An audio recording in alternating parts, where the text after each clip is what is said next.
Okay, so proverb for chapter 5 is Ichkwanka vachmwena kumampalanya. You can see the one who will catch you from their outstretched hands. This one was quite interesting because it also it's my mom's younger brother is the one who kind of like explained this to me, and it always just used to kind of like elude me because I could never understand. um so in this, like in the English translation, it kind of like you'll see the person who will catch you by their outstretched hand. In the Bemba, like if I think a little bit more about the Bemba version, Ichkwanka is like catching, yeah. So like if you're falling, you catch. But Chimwena Kumampalanya is like looking like, I can't find the right word, but looking alike or something like that. It's similar to like look alike Ah, than, you know. So if somebody looks like they're doing the thing that they're supposed to do, then you know they're going to catch you. You know, I couldn't yeah. find the right English words to kind of. No, but when you describe it, for me, it makes sense. And that's the thing. It's kind of like wide stretched arms. You're falling down. It looks like that Yeah. seems like somebody who wants to receive you. Who wants to receive you? Yeah. And so my uncle actually explained that version. And he's like, when you're in the mango tree and you're falling, you can see that I'm going to catch you. And I'm like, I loved mango trees. I was always in trouble and being told to get out the mango tree. Because I could never understand it. So he was like, yeah, so if you're on the mango tree and you're falling, and if you see this, I'm going to catch you. If you don't see this, you're going to hit the ground. Um, and yeah, I've taken that with me on this migrant journey, because here I'm always very aware, because you build your family, right? You build your family, you build your friendships, everything. You don't have my cousin is the one who's taking me somewhere and introducing me to people. You don't have that network. You are the beginning of the network in a lot of instances. And for yourself with kids, Clayton, now they have a network. Now they have you, right? And everything that's going to come after. But, when you moved here, you're the one who's building the network. And so, how do you find your support? Yeah, yeah. Yeah. Sort of expanding on that with the how do you how do you see those people who Yeah. who are gonna catch you, right? Yeah. And sometimes like one of the weirdest thing like since we moved was uh, and I think I spoke about this like in another conversation. Like it was a very interesting scenario for us because like we were all working in the same office, and Mm, while we were back in Uganda, it was these guys are just my colleagues. I go back to my family, my extended family, my relatives, different lives, right? yeah. And we do hang out at work. I know these people at work context, and then that's it. And some of them, you're a bit friendly every now and then. But then we move here, and then all of a sudden, these are the only people you know. All of a sudden, they're your family now. They're Yeah, not just work colleagues. yeah. And so it was very awkward. Like, Mm, oh, it's like, oh, we gotta go find out where do these guys live, and then in essence, it's like you're getting to know them for the first time in a different place, but it's as if you knew them before. yeah. And but also you see how different you are from the others who are there. Yeah. It's like this is the closest semblance of similarity you can find. It's like it's these Yes. people, but even then you're still different from them, right? Yeah. Yeah.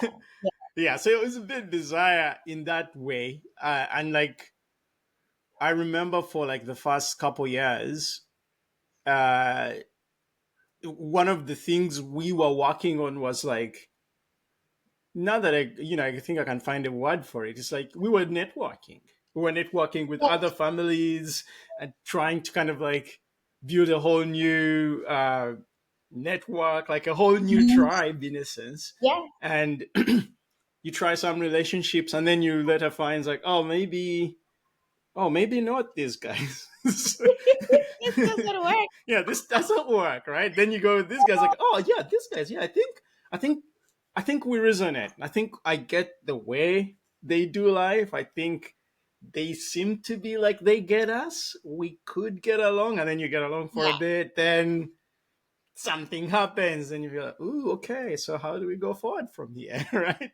And so it's like networking, trying to find a resonance with who your new extended family is going to be, right? Yeah. and and Yeah. and you would not believe like the eventually, like even now, like we've sort of like built like a good network. I think like it's good Mm, enough for now, but it's made up of the people we would never have expected that those would be the people the people that it would that we would be. end up with, right? It's Yeah. like it's like Yeah.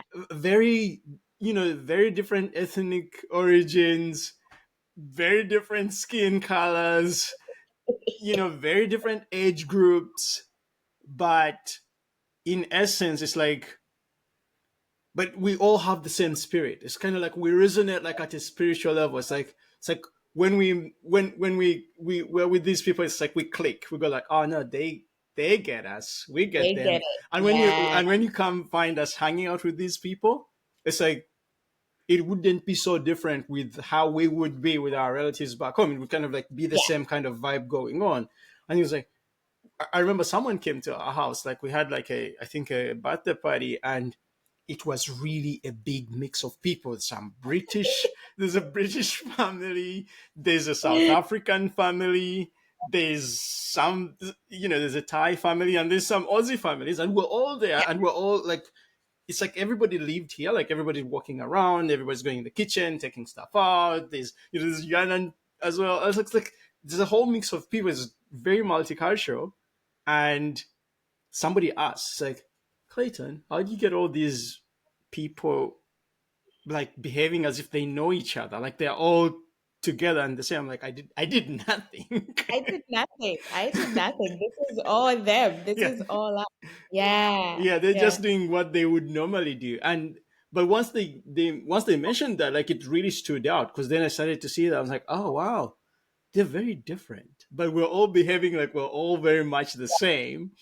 And yeah, for me, I think like at the at the bottom of it, it's like it's all about those relationships. It's like if you can find someone with whom you resonate and can continue relating to them and do things with them, it just clicks. Then they become your family. They become your family. Yeah. Yeah. And it's very much, I think when you're a migrant, a lot of the times that when you get into a place, the first thing you want to do is like, I want to find my people.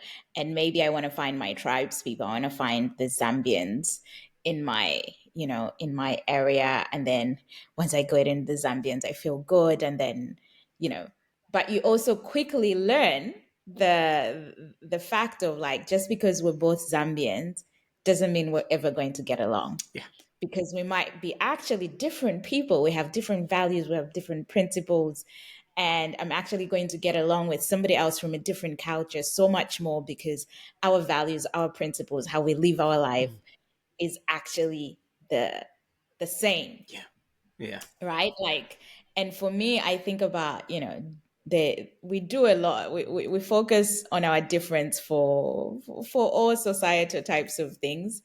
But we also sometimes don't take enough time to focus on the things that are just naturally human and naturally just keep us the same. Mm. It doesn't matter what human you are unless you're an alien human. We're all bleeding red. Yeah. Yeah. Oh, unless you have some disease that I don't know about and you have blue blood, then sure. But if you're a human on Earth, blood is same. The hemoglobins are red. Yep.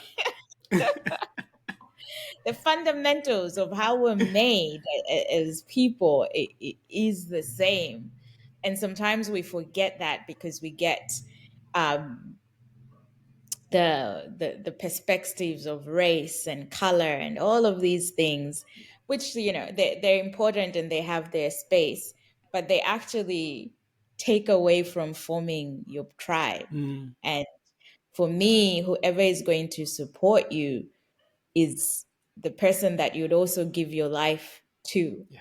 The person in whose house I'm like, all right, I am in my brother's Yeah. house and I don't care. I'm just going to eat this. I'm going to do this. And when they come to my house, they can do the same thing. And it has nothing to do with, what color we are, what roles we do in life. We just connect. And this is the person who's going to catch you no matter what. And I feel like sometimes even, some people, there's friends who are far away in different countries but the moment I call Clayton will be like, what do you need? Where are you? I'm going to make it work. Yeah. And those are the people we need in our lives. But the other thing, again, it is work. Yes. No, it is work. You have to. Yeah. It's very effortful, but it's the rewarding kind of work, I would say. Hmm. Like there, because as you grow older, you find that it's it's not a given. Like connecting with people and kind of like just getting along is not a given. It's Yeah. there's way more people you don't connect with than you can connect with. Yes. Yeah. Yeah. Yeah. Yeah. Yeah. Yeah. Yeah. Yeah. And sometimes we also think about our blood and our relatives, the blood, and you're like, those are strong bonds Mm. because you're blood related. But actually, there's strong bonds that are not blood Yeah. related who are going to come to you at 1 a.m. and your sibling is like, man, I'll see you tomorrow. Yeah. Yeah. I mean, they've seen you all your life. Ex- Exactly. Yeah. No. Exactly. Seriously, it's and I think as immigrants, you quickly. I don't know if you quickly learn it, but I think it's the opportunity we get. It's the Mm, opportunity we get as we rehome ourselves, like as we try to rehome ourselves in a new environment, in a new society. You have to make a connection. It reminds me of yeah. that movie, Guardians of the Galaxy. How Hmm. Hmm. how the situation put these people of very different origins together, Yeah. and somehow they Yeah. found their fit together and how to work together. I think we kind of like have to develop you know that same approach and sort of like learn to listen to Groot, even if he's only the only difference in his language is the intonation. It's like, yeah, we have to learn to read that language as well. uh But is it the raccoon? The raccoon understands him, like, yeah. have that type of relationship where you just say one word and they're like, no, no, no, no, don't touch the button. Yeah. No, we have to. We have to be like the raccoon. Actually, we have to become like the raccoon in essence, because we, like you're saying, before we get color, we get locked in color, and then it's like, oh my god, they're a different color. I don't know what to do with them. It's like, oh, they're still a person. Just talk Exactly. to them, offer them something. Ask for help. All humans like to help. Like like Mhm. our neighbors who we are very close friends now, that relationship started off with help. Yeah. There was this big pile of soil that got delivered to do some gardening when we just moved here, and there's these dark clouds coming and it's gonna rain, and my wife is looking at it, standing looking at it, she's like, what do I do with this, because I was at work.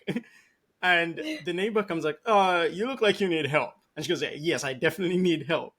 And they get a tarp and She looks in her garage and they find some stuff. They cover it up so that when the rain poured, did not wash away all the soil. Oh, the soil, yeah. And after that business, the introductions happen, and then we got to know each other, and it's it never stopped since then. It's like now we just walk into each other's house. So if they're around, they knock on the gate, and we come out and play. And it's a whole new world which would never have happened if if Hmm. we hadn't been in that situation where Yeah, we had to receive help and accept it, because and sometimes accept the help as yeah, well. you Yeah, get yeah, given yeah, the help and you reject it. yeah, yeah, yeah, yeah, yeah. Oh, you don't know that you need help, so everything is just like, no, no, no, I can do it, I can do it. Yeah. But you actually deserve to get assistance here. Yeah. Yeah, yeah. An interesting thing, I think, what have you found? Like, what have you found has been an aha moment for you in the relationships that you've built, where you kind of realize you're like, ah, okay, I do have my people. Like, Oh wow, there's been so many. So this one time, sorry, I can't. There's so many, but this one, I'm, I like it. He's like, where do you want me to start? There's like 100 I can I go into. know, But it, right? No, but this one time specifically, uh, my wife likes this delicacy dish she makes. I think it's like what is it? It's like offals, right? Like yeah, Mhm. she'll cook it, and but it cooks for a long time. So she left it on the cooktop and it was cooking slow, and we left. We went for something and forgot completely. We went to actually visit someone in a hospital, like another friend. And then um, we over there, we've been gone like an hour. A phone call comes from our neighbor. And she's saying, "Hey guys, we don't know what's going on, but it seems like your smoke alarms are going off." And they're like, I can't think of anything. Maybe they're faulty or something. Maybe we need to change the batteries. And then Mm. it's like, no, we don't think there's any problem. So we hung up. Then 10 minutes later, we remember. It's like, oh no, there's something. We forgot something. So we call her back and we go like, oh my God, we think actually, yeah, they're valid. We forgot something on the cooktop. Can you help? She's like, all right, don't worry. Let me see what I can do. It's like, how do we get in the house? And I'm thinking, I'm like, yeah, actually, we locked everything. Oh, but yeah, remember, there is a window to the downstairs toilet, which I think you could get through if you find a way. It's open. And so she's like, okay, I'm gonna try. And she goes, she's on the phone. She goes and she tries and she gets in and she goes and turns off the cooktop and opens, and it's so much smell, it's so stinky, like it had really burnt for a long time. Um, but she kind of like saved the day. Yeah. And Saved you from a burning house. You would have just come back to a burning house. The yeah, pot would pop at some point. I know, right? And it took days, by the way, to get rid of the smell. Oh, It took yeah, weeks. yeah, yeah, But one thing that we developed then was like, oh wait, actually, that what happened to you could actually have happened to us as well, because we get clumsy as well. So let's make a new pact. Let's exchange spare keys so that we can get yeah. in your house, you can get in our house, and so like something new was born in that. It's like, Yeah, so we don't have to yeah, be too worried. We know they have our key. If we lock ourselves out, we just go next door and get a key. yeah, If yeah. they do, we come over as well. And now we have this new, like the relationship went another level. Mm, mm. Yeah, yeah, yeah, yeah, Yeah. yeah. Oh, that's wonderful. It's really wonderful. And I think it's also the testament of like, um if you open yourself and give the space for that to grow, Hmm. then it grows, right? Like you've Yes. just kind of gone, hey, folks, does your neighbor have your phone number? No? Or you just side eye your neighbor. Not that everyone should be friends with their neighbors, but I feel like, like you were saying, that this is a relationship that has just kind of like continued to build on top of each other, but Yeah. it's also the openness on both ends Yeah. to kind of just feed into it. And sometimes we really take advantage of on or not take advantage. Yeah, we take advantage of relationships and don't give them the air and the space. Yeah. Or you just want people to be coming to you, doing things for you, and you're not pouring into them. Yeah. And if you're not pouring into them, I'm like, if you don't pour into me, I'm not pouring into you anymore. Let me pour my energies into the people who are pouring into Yeah. me. No, I don't think it's very, you'd say, Australian culture. The whole turn taking. It's Mm, it's a very unspoken rule here that yeah, where we come from. It's so easy to abuse that. Uh, yeah. but when you learn it, you take it seriously, and then that's how sort of like the whole mateship kind of like works in that sense. Yes. Look at you. You're already what is this? Australianized. You're a mate. You Mate. have to. You have to. Next I'll be hearing you on your campaign. Mateship. Mateship. Vote for Clayton and mateship. Ah, uh, yeah, I really, I feel no man is an island. We should always have people around us, and we should also be the people that people can kind of like rely on and not just take, but be there for, the people that we love and yeah, care about. It's very important. completely. And in the proverb there, it speaks about the outstretched hand, right? I Mm. think we also have to stretch out our hands. Yeah, So it's kind of like, yeah, you'll see the one who's going to catch you with their outstretched hand, but you also need to stretch your hand to them. put your Yeah, hand and yeah, otherwise they're not gonna catch you. yeah. And I hope you're not falling from far because you're going to crush them. You're both going to get crushed. Yeah. Uh, Uh, okay. I like this kind of like, really kind of thinking about how you then pour out into others, stretch as much as they're catching you, you need to catch them as well. yeah. Yeah. Yeah. Totally. Grandma's wisdom right there.